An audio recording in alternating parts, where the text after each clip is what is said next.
Hey everyone, welcome to another video tutorial. Today we're going to learn how to render a scene with depth using values and overlapping. So let's get started. So essentially the idea here is to quickly construct a scene and give it some atmospheric depth. You can see here I'm just using a 16:9 ratio, which is pretty common with either video gaming or film, so it's a good ratio to work with when designing landscapes or just designing a concept for an image. So what the heck is atmospheric depth? Essentially all that really means is that objects that are closer to us have a wider range of values, sometimes going from pure white to pure black. However, the further away things get, the lighter they tend to become. So here I'm starting with a slightly darker gray. Now particularly in landscapes, this tends to be true. If you want to test this, go climb to the top of a mountain and look out and you'll see this effect. Because the further away something is, the more atmosphere there is between us and the object. So that's why when you look far away in the distance, things tend to get lighter and lighter. So here we're going to achieve that by getting lighter and lighter grays. Notice I'm not using any color yet, and I've started with about a 10% gray, and then I'm getting lighter and lighter with each one.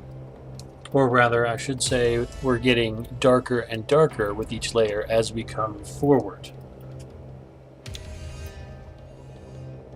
Alright, now for the purpose of this exercise, I am making a new layer for each value. As you get more comfortable with this, you don't really need to make separate layers for such a quick concept sketch, although it does give you more control. So here I am about on my fourth layer of values.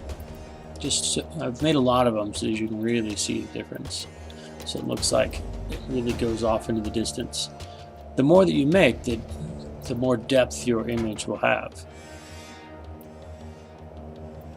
Just keep in mind that this is just a quick sketch, so if the client or art director likes it, you'd be going in and making a more refined version that you might spend hours and hours on. I spent a total of about 18 minutes making this particular video or this particular thumbnail sketch, and that was including stopping to make new layers. So here I'm going to make another layer, a little bit darker. Just keep adding more and more layers, each one making it darker. Another thing I'm doing is overlapping over the top of this. When you have one thing that overlaps over another, this tends to make objects look like there's space between them. It creates the illusion of depth. So here we're using space and value to create the illusion of depth. Like I said, on each layer I'll grab a slightly darker gray and block it in with a opaque round brush. By making the composition this way, I'm also establishing space by having a background and a midground. And lastly, I'll add a foreground here in a second.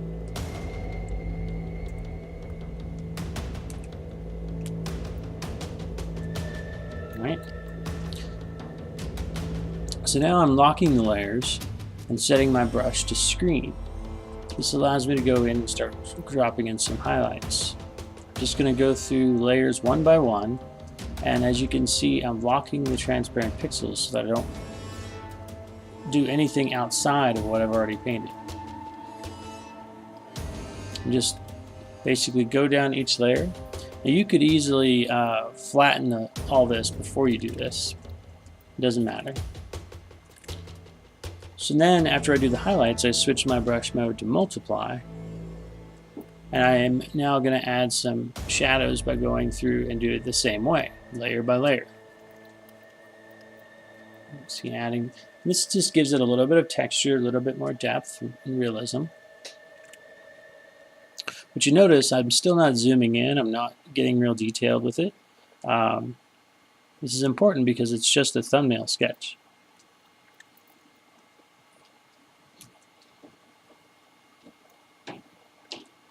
And I'm also working with the shadow or the multiply of the local value. So the multiply on the back layer is going to make a lighter shadow than the multiply on the front layer.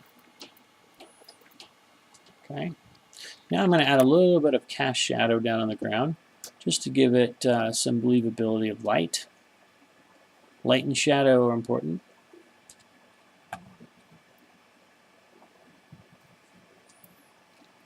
All right. Okay. So I just want to adjust this bottom part of the background a little bit. Make it look just a touch darker. And use my brightness. It's probably the easiest. There we go. Alright, so now lastly I'm going to use my darkest gray, almost pure black, to sketch in the foreground.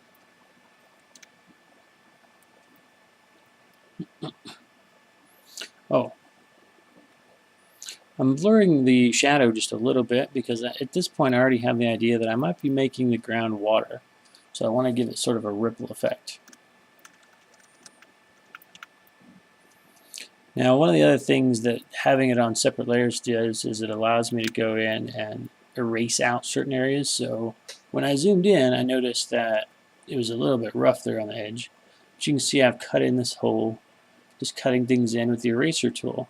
That's one of the benefits of having it on separate layers.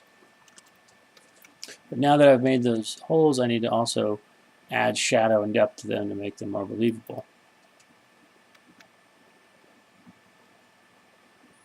Add a little bit more highlight. And see, this is what happens when you zoom in. Immediately you start getting into details. So don't want to spend too much time zoomed in.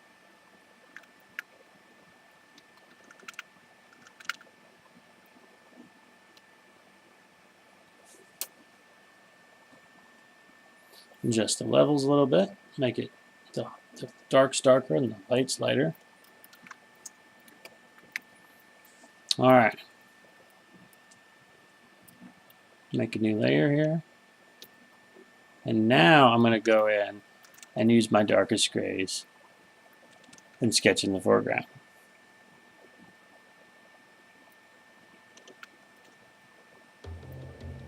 There we go. And what this does is it puts us right into the scene as well as frames it in. So instead of just looking at the scene off from a distance, it's now like we're right there.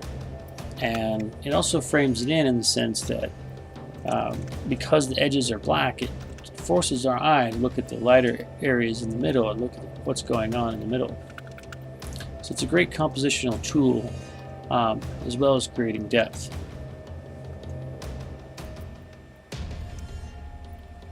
All right. Still want to sketch this area in a little bit. Going into pure blacks now, because I want to have a full range of values. I'm going to kind of soften out this edge a little bit right here.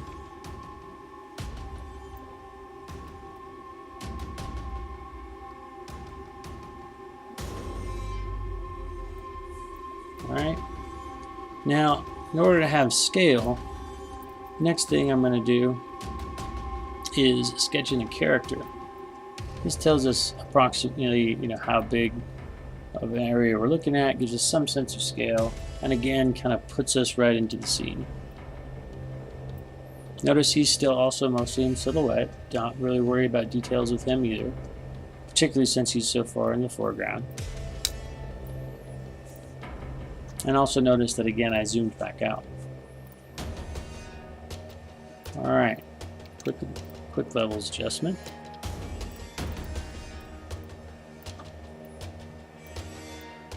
And that's pretty much it for the values.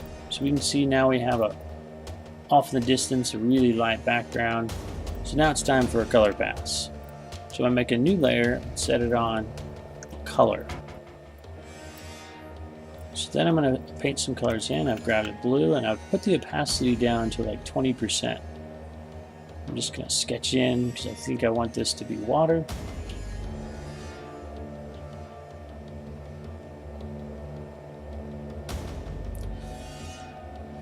Go over it again. The more you go over this with the opacity brush, the more saturated it's going to get.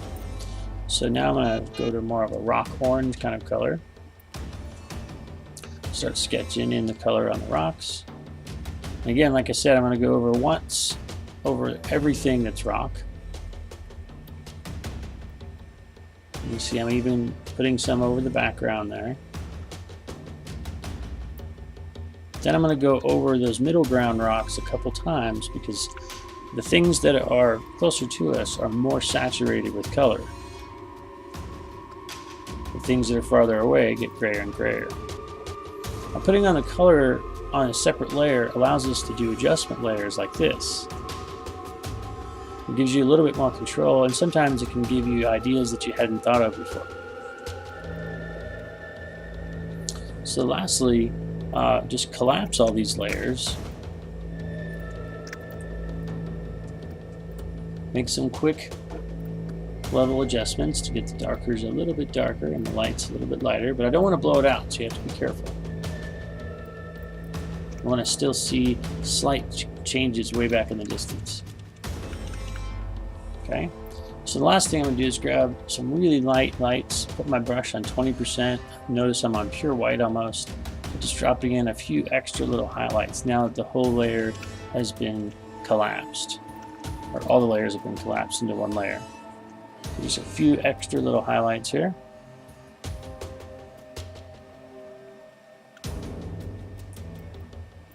All right, well that's pretty much it. So now go try it for yourself. Remember that this is just a quick concept, so for practice steps, so don't get carried away with details. And be sure to check out some of the other videos on this channel for more tips on comic book art and concept art. All right, thanks. Good luck. Have fun.